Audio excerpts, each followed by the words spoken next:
Bonjour, comment faire un coulis de tomate extrêmement simple mais surtout extrêmement bon.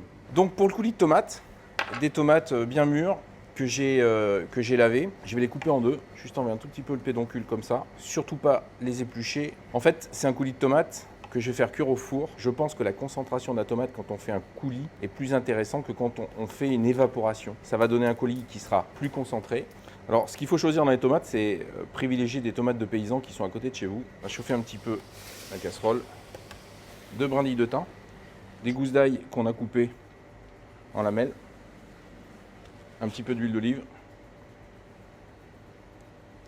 Voilà, on va leur donner un petit coup de chaud, un petit peu de sel. Et là, on glisse au four, 180-200 degrés, jusqu'à temps que les tomates soient très cuites. Et ça va vous faire un coulis de tomates extraordinaire. Les tomates sont cuites. Pourquoi j'ai laissé la peau? Parce que la peau qui a légèrement bruni au four, c'est ce qui va faire la différence dans cette recette.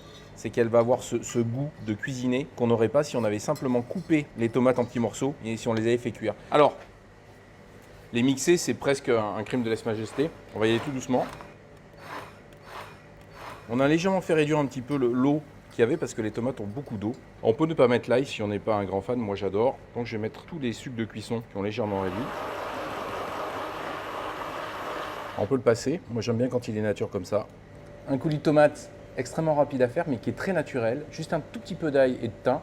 L'important c'est de cuire les tomates au four, qui ait ce goût, cette âme de cuisine avec la peau qui brunit et garder la totalité de la tomate. Le mixer ou le passer à la moulinette, ça c'est à vous de voir, ce qu'on appelle une niçoise.